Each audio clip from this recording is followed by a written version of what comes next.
Hi நண்பர்களே, TNPSC group 4 Tamil இலக்கணம். தமிழ் இலக்கணங்களில் இந்த வீடியோவில் நாம் இலக்கணங்களில் ஃபுல்லாக முக்கியமான வகைகளும் அதனுடைய எடுத்துக்காட்டுகளும் இந்த வீடியோவில் பார்க்கலாம். ஸ்கிப் பண்ணாமல் பாருங்கள். தமிழ் இலக்கணத்தில் இந்த வீடியோ உங்களுக்கு ரிவிஷனுக்கும் நோட்ஸ்க்கும் ரொம்ப யூஸ்ஃபுல்லாக இருக்கும். வாங்க பார்க்கலாம். இலக்கணம் 5 வகைப்படும். எழுத்திலக்கணம், சொல்லிலக்கணம், பொருள் இலக்கணம், யாப்பிலக்கணம், அணி இலக்கணம் என இலக்கணம் 5 வகைப்படும். எழுத்தின் வகைகள். எழுத்துகள் 2 வகைப்படுது. எழுத்துகள் 2 வகைப்படும். உயிரெழுத்துகள், சார்பெழுத்துக்கள் என 2 வகைப்படும். முதலெழுத்துக்களின் வகைகள். முதலெழுத்துக்கள் 2 வகைப்படும். உயிரெழுத்துக்கள், மெய்யெழுத்துக்கள் என்று முதலெழுத்துக்கள் 2 வகைகள் ஆகும். அடுத்து உயிரெழுத்துக்களின் வகைகள். உயிரெழுத்துக்கள் 2 வகைப்படுது. குற்றெழுத்துக்கள், அதாவது ஆ, இ, உ, ஏ, ஓ அப்படிங்கிற குற்றெழுத்துக்களும், நெட்டெழுத்துக்கள் ஆ, இ, உ, ஏ, ஐ, ஓ, ஔ அப்படிங்கிற நெட்டெழுத்துக்களும் குற்றெழுத்துக்களும் உயிரெழுத்துக்களாக இருக்குது. 2 வகைப்படுது. அடுத்து மெய்யெழுத்துக்களின் வகைகள். மெய்யெழுத்துக்கள் 3 வகைப்படுது. மெய்யெழுத்துக்கள் 3 வகைப்படும். வல்லினம், மெல்லினம், இடையினம். வல்லினம் இக்கு, இச்சு, இட்டு, இத்திப்பு, இற்று. மெல்லினம் இங்கு, இந்து, இன்னு, இம், இன். இடையினம் இர், இல், இவ், இல், இல். இதெல்லாம் இடையின எழுத்துக்கள். மெய்யெழுத்துக்கள் 3 வகைப்படும். வல்லினம், மெல்லினம், இடையினம். அடுத்து ஆயுத எழுத்து. முட்புள்ளி, முப்பாற்புள்ளி, தனிநிலை, முற்றாந்தம், முற்றாய்த்தம் ஆகிய பெயர்களால் அழைக்கப்படுகிறது ஆயுத எழுத்து. ஆயுத எழுத்துக்களுக்கு வேறு பெயர்கள் முப்புள்ளி, முப்பாற்புள்ளி, தனிநிலை, முற்றாய்த்தம் ஆகிய பெயர்களால் அழைக்கப்படுகிறது. வேறு பெயர்கள் ஆயுத எழுத்துக்கு. அடுத்து சார்பெழுத்துக்கள், அதன் வகைகள். முதல் எழுத்துக்கள் ஆகிய உயிரெழுத்துக்களையும் மெய்யெழுத்துக்களையும் சார்ந்து இயங்கும் எழுத்துக்கள் தான் சார்பெழுத்துக்கள் எனப்படுது. சார்பெழுத்துக்கள் 10 வகைப்படும். அவை உயிர்மெய், ஆயுதம், உயிரெழபடை, ஒற்றளபடை, குற்றியலிகரம், குற்றியலுகரம், ஐகார குறுக்கம், ஔகார குறுக்கம், மகர குறுக்கம், ஆயுத குறுக்கம் என சார்பெழுத்துக்கள் 10 வகைப்படுது. உயிர்மெய், ஆயுதம், உயிரெழப்பெற்ற படை, ஈ, உ, ஆ, ஔ, மாம் தனிநிலை 10 சார்பெழுத்தாகும். அடுத்து அளபடை. அளபடை என்பதற்கு நீண்டு ஒலித்தல் என்று பொருள். அளபடை என்பதற்கு நீண்டு ஒலித்தல் என்று பொருள். செய்யுளில் ஓசை குறையும் போது ஒரு சொல்லின் முதலிலும் இடையிலும் இறுதியிலும் நிற்கும் அளபடைகள். நெட்டெழுத்துக்கள் 7 தமக்குரிய 2 மாத்திரையிலிருந்து நீண்டு ஒலிப்பதே அளபடை எனப்படும். நெட்டெழுத்துக்கள் ஒலிக்கக்கூடிய மாத்திரையின் அளவு 2 மாத்திரையின் அளவு. அந்த மாத்திரையிலிருந்து நீண்டு ஒலிப்பது தான் அளபடை எனப்படுது. அளவு மாத்திரையின் எடை, எடுத்தல் என்பது பொருள். அதாவது எத்தனை மாத்திரை எடுத்தல் அப்படிங்கிறது பொருள். எழுத்தின் மாத்திரை அளவில் நீட்டி ஒலித்தல் தான் மாத்திரை அப்படிங்கிறது, நீட்டு ஒலித்தல். அடுத்து மாத்திரை அளவு. உயிர்மெய் குறில் 1. உயிர்மெய்க்கும் உயிர்குறிலுக்கும் 1 மாத்திரை அளவு. உயிர்மெய் நெடிலுக்கு 2 மாத்திரை அளவு. மெய் ஆயுதமுக்கு அரை மாத்திரை அளவு. உயிரெழபடைக்கு 3 மாத்திரை அளவு. ஒற்றளபடைக்கு 1 மாத்திரை அளவு தான். இவைகளெல்லாம் மாத்திரை அளவுகள். மாத்திரை அளவுன்னா என்னென்னா நீட்டு ஒலிக்கக்கூடிய அளவு தான் மாத்திரை அளவுன்னு சொல்லி தமிழ் இலக்கணம் குறிப்பிடுது. அடுத்து அளபடையின் வகைகள். அளபடை 2 வகைப்படுது. உயிரெழபடை, ஒற்றளபடை. உயிரெழபடை உயிர் ப்ளஸ் அளபடை, உயிரெழபடை. செய்யுள்களில் ஓசை குறையும் போது அந்த ஓசையை நிறைவு செய்ய உயிர் நெட்டெழுத்துக்கள் 7 அளவெடுக்கும். அவ்வாறு அளவெடுக்கும் போது அளவெடுத்தமையை அறிய நெட்டெழுத்துக்கள் இனமான குற்றெழுத்துக்கள் அவற்றின் பக்கத்தில் எழுப்பப்படும். அடுத்து உயிரெழபடையின் வகைகள். உயிரெழபடை 3 வகைப்படுது. செய்யுளிசை அளபடை அல்லது இசை நிறை அளபடை. செய்யுளிசை அளபடை அல்லது இசை நிறை அளபடை. 2வது இன்னிசை அளபடை, சொல்லிசை அளபடை அப்படின்ற உயிரெழபடைகள் 3 வகைகள் ஆகும். ஃபஸ்ட்டு செய்யுளிசை அளபடை பார்க்கலாம். செய்யுள் ஓசையை நிறைவு செய்யும் பொருட்டு செய்யுளின் முதல் இடை கடையில் உள்ள உயிர் நெட்டெழுத்துக்கள் அளவெடுத்து வருவதை செய்யுளிசை அளபடை என்பர். இதற்கு இசை நிறை அளபடை என்று வேறு பெயரும் உண்டு. எடுத்துக்காட்டு ஏரின் உலா அர் உழவர் பயலென்னும் வா உரி வளங்குன்றி கால். இக்குறட்பாவில் உலா அர் என்னும் சொல் அளவெடுத்து வந்துள்ளது. உளார் என்பது இயல்பான சொல்லுதான். எடுத்துக்காட்டு கெடா வழிவந்த கேண்மையார் கேண்மை விடாஅர் விளையும் உலகு. இக்குறட்பாவில் கெடா என்பது கெடா என இறுதியில், விடா என்பது விடாஅர் என இடையிலும் அளவெடுத்து வந்திருக்கு.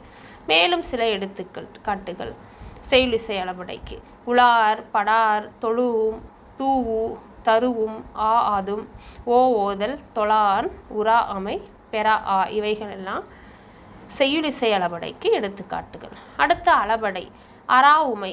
இது செய்யுளிசை அளபடை. உறாமை செய்யுளிசை அளபடை.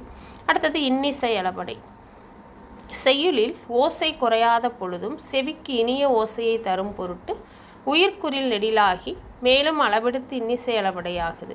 எடுத்துக்காட்டு கெடுப்பதும் கெட்டார்க்கு சார்வாய் மாற்றாங்கே எடுப்பதும் எல்லாம் மழை. கெடுப்பதும் எடுப்பதும் என்று ஓசை குறையா இருக்கிற இடத்துல இனிய ஓசை தருவதற்காக குறில் நெடிலாக மாறி அளவெடுக்குது. இதுதான் இன்னிசை அளபடை எனப்படுது. எடுத்துக்காட்டு உள்ளதும் அதனின் உங்கு. இவைகள் எல்லாம் இன்னிசை அளபடைக்கு எடுத்துக்காட்டு. அடுத்து சொல்லிசை அளபடை. சொல்லில் அதாவது செய்யுள்களில் ஓசை குறையாத போது பெயர்ச்சொல் வினையெச்ச பொருளை தருவதற்கு அளவெடுத்து வருவது தான் சொல்லிசை அளபடை எனப்படுது. எடுத்துக்காட்டு குடிதழியி கோலோச்சும் மாநில மன்னன் அடிதழியி நிற்கும் உலகு. இக்குறட்பாவில் தளி என்றிருப்பினும் செய்யுள் ஓசை குறையறதில்ல. தளி என்பது தழுவுதல் என பொருள் தருது. தளி என்பது தழுவுதல் என பொருள் தரும் பெயர் சொல்லாகும். அச்சொல் என அளவெடுத்தால் தழுவி என வினையெச்ச சொல்லாயிற்று. இதான் சொல்லிசை அளபடைக்கு எடுத்துக்காட்டு. நன்னூல்ல சொல்லியிருக்காங்க, இசைகடின் மொழி முதல் இடைகடை நிலை நெடில் அளவிடும் அவற்றை நினக்குரல் குறியேன்னு சொல்லி நன்னூல்ல சொல்லப்பட்டிருக்கு. அடுத்த அளபடை எலியி சொல்லிசை அளபடை. கடா யானை ஐத்தோல் இசை நிறை அளபடைகள். அதனின் உங்கு இன்னிசை அளபடைக்கு எடுத்துக்காட்டு. அடுத்த அளபடை ஒரியி தளியி சொல்லிசை அளபடைகள். தளியி கொல்ல சொல்லிசை அளபடைக்கு எடுத்துக்காட்டு. உரியிங்கிறது சொல்லிசை அளபடை. தாங்கு வளர்க்கு இன்னிசை அளபடைகள். செய்கோ ஓகாரம் அசைநிலை. ஞான்றே ஏகாரம் அசைநிலை. தானே ஏகாரம் பிரிநிலை. கல்வனோ ஓகாரம் பிரிநிலை. விலை செயல் ஆவதோ ஓகாரம் எதிர்மறை. 10வது குன்றமோ பேயதோ பூதமோ ஏதோ ஓகாரங்கள் வினாப்பொருள். இதோட அளபடைகள் நம்ம பார்த்துட்டோம். இதெல்லாம் அளபடைகளுக்கான எடுத்துக்காட்டு. அடுத்து ஏகாரம் யானோ அரசன் ஓகார எதிர்மறை. இது அருவினை என்ப உளவோ ஓகாரம் எதிர்மறை தான். யானே கல்வன் ஏகாரம் தேற்ற பொருளில் வந்தது. அடுத்த அளபடை ஒற்றளபடை. செயலில் ஓசை குறையும் போது அதனை நிறைவு செய்வதற்கு சொல்லில் உள்ள மெய்யெழுத்து அளவெடுத்து ஓடுவது தான் ஒற்றளபடைன்னு அழைக்கிறோம். எடுத்துக்காட்டு எங்கெங்கிறை வனுல என்பாய் வெகுவார் கிள்ளை வீடு. இத்தொடரில் வண்ண எழுத்துக்களால் உள்ளம் என்பதும் அக்கென்பதும் இருமுறை வந்திருக்கு. இவ்வாறு இங்கு இதிலிருந்து இல் ஆகிய 10 மெய்யும் ஒன்றும் ஆக 11 எழுத்துக்கள் ஒரு குறிலை அடுத்து இரு குறில்களை அடுத்தும் செய்யுளில் இனிய ஓசை வேண்டி அளவெடுக்கு. இவ்வாறு அளவெடுப்பதற்கு தான் ஒற்றளபடை எனப்படுது. அடுத்த வீடியோவில் இந்த ஒற்றளபடையை பற்றி நன்னூல் 92வது பாடல் சொல்லுகிறது. அடுத்து குற்றியலுகரம். குற்றியலுகரம் குறுமை கூட்டல் இயல் கூட்டல் உகரம் சுடுத்துபுரு தான் குற்றியலுகரத்துக்கு எடுத்துக்காட்டு சொற்கள். ஒரு மாத்திரை அளவு ஒலிக்க வேண்டிய உகரம் அரை மாத்திரை அளவாக குறைந்தொலிக்கிறது குற்றியலுகரம். தனி நெடிலுடனே பல எழுத்துக்கள் தொடர்வதோ சொல்லும் இறுதியில் வல்லின மெய்யோடு சேர்ந்து வரும். உகரம் தனக்குரிய ஒரு மாத்திரை குறைந்து அரை மாத்திரை அளவு தான் ஒலிக்கும். இதனையே குற்றியலுகரங்கிறாங்க. பசு, காசு, படு, பாடு, அது, பந்து இதெல்லாம் குற்றியலுகர சொற்கள். மேற்கண்ட சொற்களில் பசு, படு, அது போன்ற சொற்கள் இதழ் குவிழ்ந்து நன்கு ஒலிக்கப்படுது. இங்கு குசுடு துபுரு போன்ற எழுத்துக்களுக்கு ஒரு மாத்திரை அளவு தான் குற்றியலுகரத்தில் சொல்லப்படுது. ஆனால் காசு, பாடு, பந்து போன்ற சொற்களில் குசுடு போன்ற எழுத்துக்களின் உகரம் குறைந்து ஒலிக்கப்படுது. இதுவே குற்றியலுகரம் ஆகும். உசுடு ஆகிய எழுத்துக்கள் தனக்குரிய ஒரு மாத்திரை அளவு குறைந்த அரை மாத்திரையாக ஒலிக்கும். தனி ஒரு குற்றெழுத்து அடுத்து வரும் உகரம் எத்தனை எழுத்துக்கள் தனக்குரிய ஒரு மாத்திரை அளவாக தான் ஒலிக்குது. அது பசு, படு, பொது. எடுத்துக்காட்டு: சொல்லுக்கு முதலிலும் இடையிலும் வரும் உகரம் தனக்குரிய ஒரு மாத்திரை அளவில் குறைந்து ஒலிக்கும். சொல்லுக்கு இறுதியில் வரும் வல்லினம் மெய்கள் இக்கு, இச்சு, இத்து, இப்பிற்று. ஊர்ந்து உகரம் மட்டுமே தனக்குரிய ஒரு மாத்திரை அளவில் குறைந்த அரை மாத்திரையாக ஒலிக்குது. சொல்லின் இறுதி எழுத்தாக நிற்கும் குற்றியலுகரத்திற்கு முன்னுள்ள எழுத்தை நோக்க குற்றியலுகரம் 6 வகைகளாக பிரிக்கப்படுது. குற்றியலுகரம் 6 வகைகளாக பிரிக்கப்படுது. நெடில் தொடர் குற்றியலுகரம், ஆயுத தொடர் குற்றியலுகரம், உயிர் தொடர் குற்றியலுகரம், வன்தொடர் குற்றியலுகரம், மென்தொடர் குற்றியலுகரம், இடைத்தொடர் குற்றியலுகரம்னு குற்றியலுகரங்கள் 6 வகைப்படுது. அதை பார்க்கலாம் ஒவ்வொன்றா. நெடில் தொடர் குற்றியலுகரம். எடுத்துக்காட்டு: பாகு, காசு, தோடு, காது, சோறு. அதாவது தனி நெடிலை தொடர்ந்து வரும் குற்றியலுகரம் நெடில் தொடர் குற்றியலுகரம் ஆகுது. அடுத்து ஆயுத தொடர் குற்றியலுகரம். ஆயுத எழுத்தை தொடர்ந்து வரும் குற்றியலுகரம் ஆயுத தொடர் குற்றியலுகரம் ஆகும். எடுத்துக்காட்டு: எக்கு, அக்கு, காசு. அடுத்து உயிர் தொடர் குற்றியலுகரம். உயிரெழுத்தை தொடர்ந்து வர்றது தான் உயிர் தொடர் குற்றியலுகரம். எடுத்துக்காட்டு: அழகு, முரசு, பண்பாடு, எருது, மரபு, பாலாறு. இச்சொற்களில் வல்லினமைகள் ஊர்ந்து வருது. அடுத்து நெடில் குறிப்பு. நெடில் தொடர் குற்றியலுகரம் அமைந்த சொல் நெடிலை உடைய 2 எழுத்து சொல்லாக மட்டும்தான் வரும். வன்தொடர் குற்றியலுகரம். வல்லின மெய்யெழுத்துக்களை தொடர்ந்து வரும் குற்றியலுகரம் வன்தொடர் குற்றியலுகரம் ஆகுது.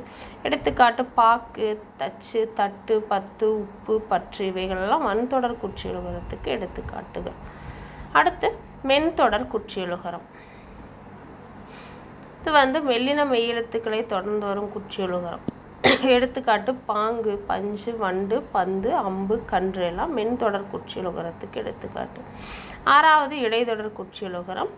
இடைநிலை மெய்யெழுத்துக்களை தொடர்ந்து வர்றது குற்றியலுகரம் தான் இடைத்தொடர் குற்றியலுகரம். எடுத்துக்காட்டு: மூழ்கு, செய்து, சால்பு, சார்பு. இவைகளெல்லாம் இடைத்தொடர் குற்றியலுகரத்துக்கு எடுத்துக்காட்டு. இடைத்தொடர் குற்றியலுகரத்திற்கான நெடிலோடு ஆயுதம் உயிர்வழி மெலி இடை தொடர்மொழி இறுதி வன்மையூகரம் அகும் பிறமேல் தொடரவும் பெருமேன்னு நன்னூல் 94வது பாடல் இடைத்தொடர் குற்றியலுகரத்தை பற்றி சொல்லியிருக்கு.